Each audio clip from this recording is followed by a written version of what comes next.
Hello viewers, আজকের ভিডিওতে আমি ট্রান্সফরমারে parallel operation with unequal voltage ratio related আরেকটি গুরুত্বপূর্ণ প্রবলেম সলভ করব। তবে ভিডিওটি শুরু করার আগে আমি অবশ্যই বলবো, যারা আমার চ্যানেলে একদম নতুন তারা আমার প্লে লিস্ট থেকে ট্রান্সফরমারের উপর আগের বেসিক ভিডিওগুলো একটু দেখে আসুন। বিশেষ করে ট্রান্সফরমারে parallel operation with unequal voltage ratio related আমার একটি থিওরি ক্লাস আছে, সেটা কিন্তু অবশ্যই লাগবে আজকের প্রবলেমটি বোঝার জন্য। তো দেখুন, এখানে আমরা একটু কোশ্চেনটা পড়ি। এটা একটা টু সিঙ্গেল ফেজ হবে, সিঙ্গেল ফেজ ট্রান্সফরমার, একটা 100 কেভিএ আর একটা হচ্ছে 50 কেভিএ, মানে তাদের কেভিএ রেটিংটা আলাদা, আমরা বুঝতে পারলাম। আর connected in parallel to the same bus bar on the primary side. ঠিক আছে, অর্থাৎ প্রাইমারি সাইডে সেম বাস বারে এটা কানেক্টেড আছে। আর there no load secondary voltages being 1000 volt and 950 volt. তার মানে এই সেকেন্ডারি ভোল্টেজটাও আমাদের আলাদা। Their resistances are 2 and 2.5% respectively, and their reactances এখানে অ্যাকচুয়ালি আর হবে একটা, আর 8 and 6% respectively. Calculate no load circulating current in the secondary. তো আজকের ম্যাথটাতে অ্যাকচুয়ালি আমাদের ওই আইএ আইবি জটিল ফর্মুলাটা আমাদের অ্যাকচুয়ালি এখানে লাগবে না। এখানে অ্যাকচুয়ালি আমাদের অ্যাপ্লাই করতে হবে আমাদের যে সার্কুলেটিং কারেন্টটা নো লোডে। দ্যাট মিনস এটা তো আমি এর আগেও একটি ম্যাথে সম্ভবত ছিল, বাট হয়তোবা কোশ্চেনটা হুবহু এরকম ছিল না। জাস্ট নো লোড মানে কি, আমাদের জাস্ট এই দুইটা ট্রান্সফরমার এ এবং বি, তো এটার ইম্পিডেন্স যদি জেড এ হয় আর এটার ইম্পিডেন্স যদি জেড বি হয়, তো দুইটার যে ইএমএফ, সেকেন্ডারি ইএমএফ আমরা দেখতে পাচ্ছি আলাদা। আমাদের তো এই প্যারালাল অপারেশন মানে সেকেন্ডারি সাইডে অলওয়েজ হিসাব। তো একটা ইএ আর একটা যদি ইবি হয়, আর এই সাইডটা তো লোড তো আমার নাই, তো এখানে আমরা দেখতে পাচ্ছি এটা পুরোপুরি একটা সিরিজ সার্কিট, কিছুই না, একটা সিরিজ সার্কিট। তো এটা ইএ আর এই সাইডেটা হচ্ছে আমার ইবি। তো এইখানে যে সার্কুলেটিং কারেন্টটা সেটা ডিপেন্ড করে কোনটার ভোল্টেজ বেশি তার উপর। তো আমাদের এখানে কি বলতে, প্রথমটার ভোল্টেজ বেশি, তারপর সার্কুলেটিং কারেন্টের ডিরেকশনটা হবে এই দিকে। ঠিক আছে, প্রথমটা থেকে দ্বিতীয়টার দিকে। তো এটা তো আগেও আমি দেখিয়েছিলাম, ওই আমার ওই আগের ক্লাসটি দেখে আসুন তাহলেই বুঝতে পারবেন। তাইলে দেখুন, আমাদের আইসি ইজ ইকুয়াল টু আমরা বলতে পারি কি, সার্কুলেটিং কারেন্ট সিম্পলি আমরা দেখতে পাচ্ছি জেড এ, যেহেতু লোড নাই এখন জাস্ট একটা সিরিজ সার্কিট, মানে হচ্ছে এটার আইসির ভ্যালু, এই লুপের ভিতর দিয়ে যে সিরিজ কারেন্টটা, এটা জেড এ জেড বি, এটা জেড বি অ্যাকচুয়ালি, এটা সিরিজে যেহেতু connected, so IC is equal to আমার হবে ইএ মাইনাস ইবি। এই দুইটা তো অবশ্যই একটা আরেকটাকে অপোজ করবে, তাই না? কারণ আপনি কেভিএল অ্যাপ্লাই করে দেখুন, আপনার আমি যে ইকুয়েশনটা লিখতেছি এটাই আসবে। যদিও আমার থিওরি ক্লাসে এক্সপ্লেন করা আছে, তারপরও আমি আরেকবার লিখতেছি, EA minus EB divided by Z one plus Z A plus Z B. তো আমরা অবশ্যই এটা অ্যাপ্লাই করে আমরা কাজ চালাইতে পারবো। বাট কখন কাজ চালাইতে পারবো, যদি আমাদের সবগুলো প্রপার ভ্যালু আমাদের দেয়া আছে। বাট কোশ্চেনটাতে একটু খেয়াল করুন, আমাদের ইএ ইবিটা দেয়া আছে, যে no load 1000 volt 950 volt, fine, এটা দেয়া আছে। বাট প্রবলেমটা করে রাখছে আমাদের জেড এ জেড বিতে। ঠিক আছে, কারণ এখানে অ্যাকচুয়ালি আমাদের পার্সেন্ট অর্থাৎ পার ইউনিটে ভ্যালুটা দেয়া আছে। তো আমাদের এখানে যে কাজটা করতে হবে, এই পার ইউনিট থেকে এটাকে অ্যাকচুয়াল ভ্যালুতে কনভার্ট করতে হবে, তা না হলে আপনি অ্যাম্পিয়ার ভ্যালু আইসি পাবেন না। তো আপনাদের জেড এ যদি আমরা হিসাব করি, জেড এটা আমরা হিসাব করে ফেলি, তাহলে জেড এটা হচ্ছে এর কত, টু প্লাস টু প্লাস ও টু প্লাস জে এইট। ঠিক আছে, এই যে রিয়াক্টেন্স হচ্ছে, প্রথম ট্রান্সফর্মের রিয়াক্টেন্স হচ্ছে 8 আর রেজিস্ট্যান্স হচ্ছে 2, তাহলে হচ্ছে 2 প্লাস জে এইট। এটা হচ্ছে আমার কি, পার্সেন্টেজ ভ্যালু। তাহলে অবশ্যই তাহলে এটাকে ভাগ দিতে হবে 100 দিয়ে। দেন আমাদের লাগবে কি, আমাদের বেস ভ্যালু দ্বারা, এটা পাইলাম পার ইউনিট ভ্যালু। এখন পার ইউনিটের সাথে আমরা জানি যে বেস ভ্যালু গুণ করলে আমাদের অ্যাকচুয়াল ভ্যালুটা পাবো। তো আমাদের রেটিং গুলো দেওয়া আছে ভোল্টেজ এবং কেভিএ তে।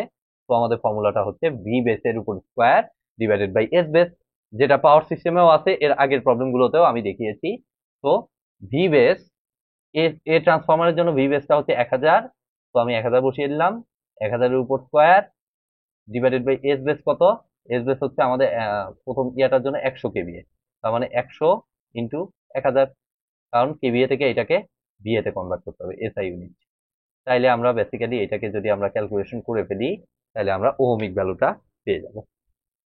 দেখুন আমি ক্যালকুলেশন করি তাহলে 2 + j8 ডিভাইডেড বাই 100 ইন্টু 1000-এর উপর square divided by 100 divided by 1000। তাহলে আমাদের খুবই ছোট একটা ভ্যালু আসলো 0.2 plus point J 0.8, 0.2 plus J 0.8 ohm. তো আমরা এ নাম্বার ট্রান্সফরমারে পাইলাম, এবার বি ট্রান্সফরমারের জন্য দেখব। তো বি ট্রান্সফরমারের জন্য আমার হবে এই ভ্যালুটা, বি এর কত দেওয়া ভ্যালু 2.5 প্লাস j6, তাই না? 2.5 প্লাস j6, অবশ্যই 100 দিয়ে ভাগ, এরপরে হচ্ছে বেস ভ্যালু দ্বারা গুণন। তো বেস হচ্ছে ফর্মুলা হচ্ছে সেম ফর্মুলা, ভি বেসের উপর স্কোয়ার। ভি বেস কত 2 নম্বরের জন্য 950, তাই 950-এর উপর স্কোয়ার ডিভাইডেড বাই আমার কত 50 কেভিএ, তাহলে 50 ইন্টু 1000।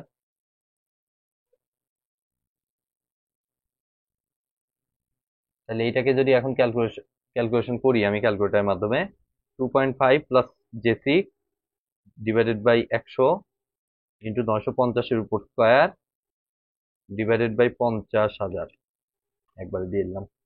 তাহলে আমাদের ভ্যালুটা দেখুন আসতেছে 0.45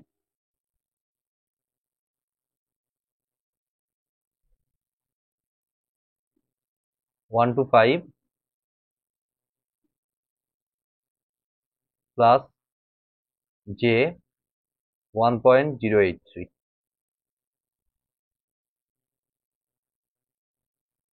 এত ওহম 1.083 লাস্টে এটা, ঠিক আছে। তো আমরা এখন আমাদের সব ভ্যালুই জানা, দেখুন এটা হচ্ছে আমাদের কত 1000 আর এটা হচ্ছে 950। তাহলে 1000 থেকে আমার কি করব 950টা মাইনাস করব, আর জেডে জেড বি তো মাত্র পাইলাম কত করে, আমাদের প্রথমটা জেডে হচ্ছে 0.2 plus J 0.8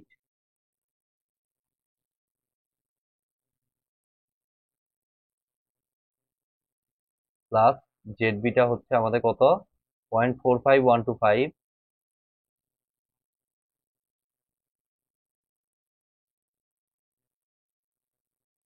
0.45125 plus J 1.083,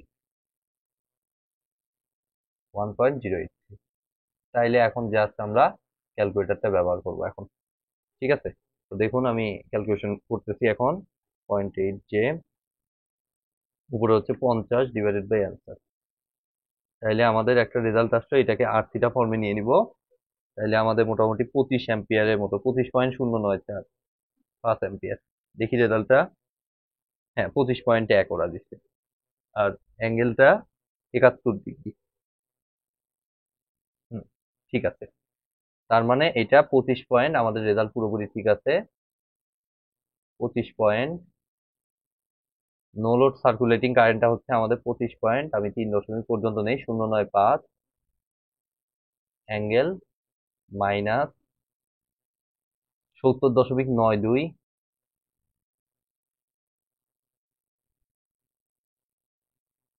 2 degree ampere. এইটাই তো চাইছে, আর কোনো কিছু চাইছে না। তো এই তো আজকের মতো ভিডিওটি আমি এখানেই শেষ করছি। ভিডিওটি যদি ভালো লেগে থাকে অবশ্যই ভিডিওতে একটি লাইক দিবেন, বন্ধুদের সাথে বেশি বেশি শেয়ার করবেন, আর চ্যানেলে নতুন হয়ে থাকলে অবশ্যই চ্যানেলটি সাবস্ক্রাইব করবেন। ধন্যবাদ।